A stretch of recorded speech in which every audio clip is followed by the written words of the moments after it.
फारूक आजम रजी अल्लाह ताला अन्हु को इस घराने से भी बड़ी मोहब्बत थी ना, और वो भी कमाल की मोहब्बत। आप देखें कि हजरत सैयदना अब्बास रजी अल्लाह ताला अन्हु जो आका अलैहिस्सलाम के चचा हैं, ये उनका भी बड़ा अदब व एहतराम किया करते थे, क्योंकि वो भी आका अलैहिस्सलाम के कराबतदारों में से हैं, आका अलैहिस्सलाम के चचा हैं। बसा औकात आप सवारी पर जा रहे होते और रास्ते में ही हजरत अब्बास रजी अल्लाह ताला अन्हु से मुलाकात हो जाती, आप सवारी से उतर जाते और उनके साथ चलने लगते। जब तक उनके साथ जो है ना वो आगे तक उनका रास्ता आता, वहां तक उनके साथ चलते रहते। जब उनका रास्ता जुदा होता उसके बाद फिर आगे जाया करते थे। और ये साहब दिक्र साहब किराम का भी यही अंदाज था। सिद्दीक अकबर के बारे में भी आता है, जब हजरत अब्बास आते थे तो वो उनकी ताजीम के लिए खड़े हो जाया करते थे और उनके लिए जगह कुशादा कर दिया करते थे। फारूक आजम रजी अल्लाह ताला अन्हु की अगर इमाम हसन और इमाम हुसैन रजी अल्लाह ताला अन्हु से मोहब्बत का अंदाजा लगाया जा सकता है। कई वाकयात हैं हजरत इमाम हसन और इमाम हुसैन रजी अल्लाह ताला अन्हु से मोहब्बत के बारे में। एक वाकया इनका ये मिलता है, एक मरतबा माले गनीमत आया तो उसमें कपड़े वगैरह भी थे ना, आपने कई लोगों को जो है वो कपड़े अता फरमाए, सब ने आला किस्म के कपड़े पहने हुए थे। तो अचानक आपके सामने इमाम हसन और इमाम हुसैन आए। आपने देखा कि उनके जिस्म पर कपड़े जो है वो उम्दा कपड़े नहीं थे जो लोगों ने पहने हुए थे। आप उस वक्त बड़े नाराज हुए और आपका दिल भी दुखा और आपने इरशाद फरमाया, तुम लोगों ने जो आला किस्म के कपड़े पहने हुए हैं मुझे इसकी कोई खुशी नहीं हुई।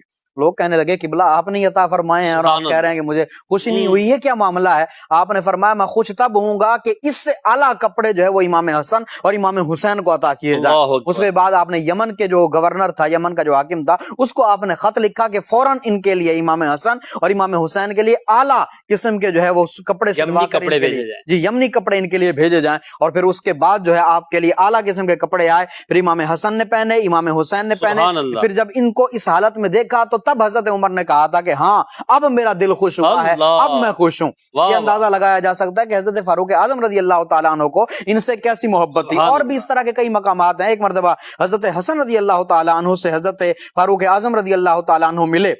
यकीनन सी बात है उम्र में बहुत बड़े हैं, लेकिन हजरत उमर फारूक आजम रजी अल्लाह ताला अन्हु ने इरशाद फरमाया, हसन आप हमारे घर पे तशरीफ लाया करें ना, आप हमारे घर पे करम फरमाया करें, हमारे पास तशरीफ लाया करें, आप तो बहुत आला किस्म के लोग हैं।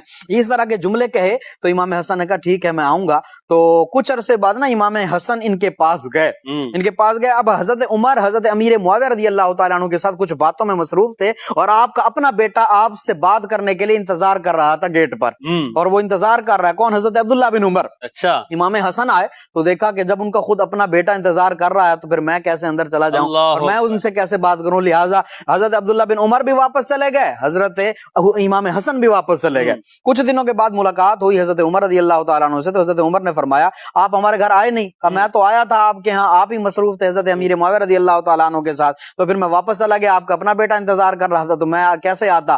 तो उस वक्त हजरत उमर ने कहा था कि मेरा बेटा आप उससे ज्यादा हकदार हैं कि आप अंदर तशरीफ ले आते, वो तो मेरा बेटा है, आप उससे ज्यादा हकदार हैं कि आप अंदर तशरीफ ले आते। और आपने वहां पर एक जुमला कहा कि हमारे जो सर पे बाल उगे हैं ना ये भी आपके करम का सदका है। ये हजरत उमर फारूक आजम रज़ी अल्लाह तआला अन्हु की इस घराने से मोहब्बत। वाह क्या बात।